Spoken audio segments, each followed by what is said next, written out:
গত 28 তারিখ প্রকাশিত হয়েছে এসআইআর এর ফাইনাল লিস্ট। সোমবার মধ্যরাতে রাজ্যের প্রথম সাপ্লিমেন্টারি ভোটার তালিকা আপলোড করা হয়েছে ইলেকশন কমিশনের ওয়েবসাইটে এবং এই বিষয়টা নিয়েও সারা দিন উৎকণ্ঠায় ছিলেন প্রচুর মানুষ। প্রথমত রাত্রি 9টার সময় প্রকাশ করার কথা থাকলেও এটি প্রকাশিত হয় রাত্রি 11:55 60 লক্ষ নাম, রাজ্যে 60 লক্ষ নাম এখনো পর্যন্ত বিচারাধীন, যার মধ্যে এই তালিকায় রয়েছে 29 লক্ষ নাম, বাদ বাকি 31 লক্ষ এখনো পর্যন্ত অমীমাংসিত। এবার আসা যাক এই 29 লক্ষ নাম এরা কিভাবে দেখবেন তাদের নাম রয়েছে কিনা এই তালিকাতে। প্রথমেই দেখাবো ফোনের মাধ্যমে আপনারা কিভাবে দেখবেন। চলে যাব, যাদের ডাউনলোড করা আছে তাদের কোনো সমস্যা নেই, যাদের ডাউনলোড করা নেই তারা চলে যাবেন ফোনের একেবারে প্লে স্টোরে যেতে হবে। প্লে স্টোরে গেলেন, এখানে যে সার্চ অপশন রয়েছে সেখানে আপনাকে লিখতে হবে ইসিআই নেট। ইসিআই নেট লিখলে এখানে আপনি দেখতে পাচ্ছেন ইসিআই নেট। যেহেতু আমার ডাউনলোড করা আছে তাই আমি ওপেন অপশনে যাচ্ছি, নাহলে আপনাদেরকে ডাউনলোড করতে হতো এবং সেখানে আপনার ফোন নম্বর চাইতো, যা যা ডকুমেন্ট চাইতো সেইভাবে আপনি এখানে ওপেন করতে পারবেন। আমার অলরেডি করা রয়েছে, এবার আপনি ওপেন করলেন। পেজটা খোলা পর্যন্ত অপেক্ষা করবেন। এবার দেখুন পুরো পেজটা খুলে গেল। এখানে কিন্তু প্রচুর অপশন রয়েছে। Voter registration form, search your name in last SIR, voter card complain, track your application, downloaded e voter card, আর এই যে হলুদ রঙের যে অপশনটা দেখছেন যার উপর যে সার্চ অপশনটা রয়েছে, search your name in voter list. ভালো করে দেখবেন, একেবারে এইখানে প্রথমেই কিন্তু থাকছে না, অনেকে ভুল করে এখানটা যেতে পারেন। Search your name in last SIR ভুলেও যাবেন না, এই অপশনে যাবেন, এই হলুদ মতো এই সাইনটা দেখবেন, সেখানে search your name in voter list এখানে যাবেন। এবার আপনার কাজ কি হলো, এর মধ্যে ক্লিক করবেন। ক্লিক করার পর আপনি দেখতে পারবেন প্রচুর অপশন রয়েছে, ঠিক আছে। Search by voter ID or EPIC, search by detail, search by mobile, search by BAR, QR code, এরকম অনেক অপশন রয়েছে। প্রথম যে অপশনটা থাকবে দেখতে পাচ্ছেন search by voter ID oblique দিয়ে এপিক লেখা আছে।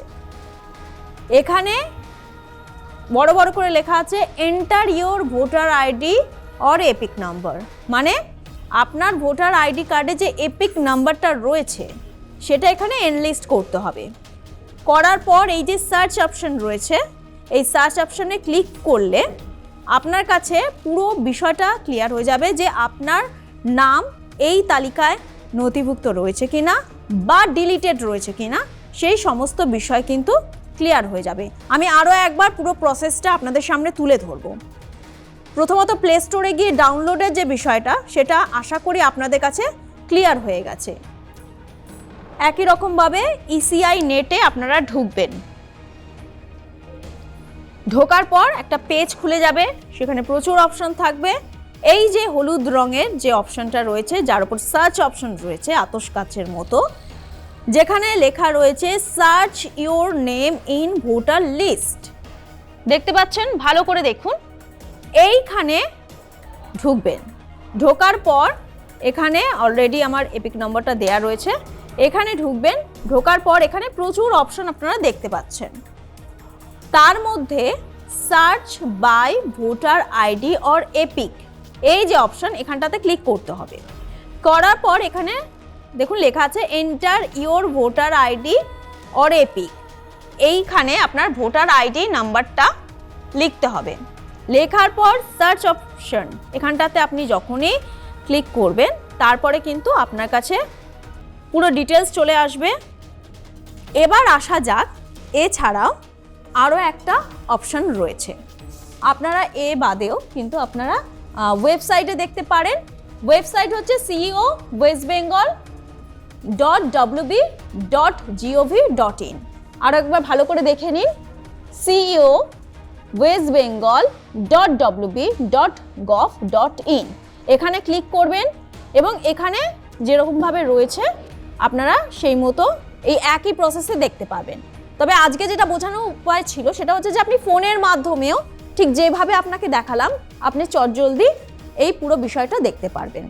এবার আসা যাক আরেকটা গুরুত্বপূর্ণ বিষয়ে, যাদের নাম ডিলিটেড রয়েছেন, যারা ডিলিটেড রয়েছেন তারা কি করবেন? তড়িঘড়ি 15 দিন আপনাদের হাতে সময় রয়েছে। এই 15 দিন চলে গেলে কিন্তু আপনারা আর কিছু করতে পারবেন না। এই 15 দিনের মধ্যে আপনার কাছে যে সমস্ত বৈধ নথি রয়েছে সেটা জেলা শাসক বা ডিইওর কাছে আপনি নিয়ে যাবেন সেই সমস্ত নথি, এবং সেখানে নিয়ে যাওয়ার পর আপনি সেই সমস্ত কিছু প্রমাণ করার চেষ্টা করবেন। কোনোভাবে যদি সেখানেও এই তথ্য গ্রহণযোগ্যতা না পায় সেক্ষেত্রে আপনি কি করবেন? আপনার কাছে আরও 15 দিন সময় রয়েছে। আপনি তাদের এই অগ্রহণযোগ্যতা কেন গ্রহণ করেনি সেই বিষয়টাকে চ্যালেঞ্জ করে আপনারা সিওর কাছে যেতে পারেন, এবং তার জন্য কিন্তু পরবর্তী 15 দিন সময় আছে। তার মধ্যে আপনারা সেখানে আবেদন করতে পারেন এবং তারপরে আপনার বিভিন্ন নথি, বৈধ নথি সেখানে জমা করবেন এবং সেই অনুযায়ী সেই কর্মকাণ্ড চলবে। তবে সবথেকে গুরুত্বপূর্ণ বিষয় হচ্ছে আপনাদেরকে যেভাবে দেখালাম যে ইসিআই নেট ফোনের মাধ্যমে বা আপনারা ওয়েবসাইটে যেভাবেই দেখুন, আপনারা কিন্তু যাদের নাম ডিলিটেড রয়েছে, ভালো করে শুনবেন, যাদের নাম ডিলিটেড রয়েছে তারা কিন্তু অতি অবশ্যই 15 দিনের মধ্যে আবেদন করবেন। আর আরও একটা বিষয় রয়েছে যে যারা ভাবছেন যে আমাদের নাম এই তালিকায় নেই, মানে ডিলিটেডও দেখাচ্ছে না বা কোনো রকমভাবে তাদের নাম নেই, আগেই বললাম 60 লক্ষ বিচারাধীন প্রথম তালিকা, তার মধ্যে 29 লক্ষের নাম রয়েছে। বাকি যে 31 লক্ষ তার জন্য পরের তালিকার জন্য অপেক্ষা করুন, এবং সেই একই প্রসেস এইভাবে দেখবেন যাদের নাম তালিকায় নেই বা ডিলিটেড তারা কিন্তু অতি অবশ্যই জেলা শাসক বা ডিইও তাদের কাছে আবেদন করবেন।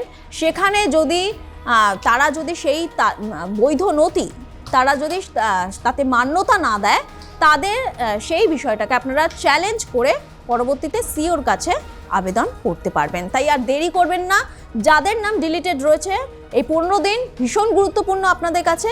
তড়িঘড়ি নিজস্ব সমস্ত নথি নিয়ে আপনারা আপনাদের জেলা শাসকের কাছে বা ডিইওর কাছে যান এবং আবেদন করুন।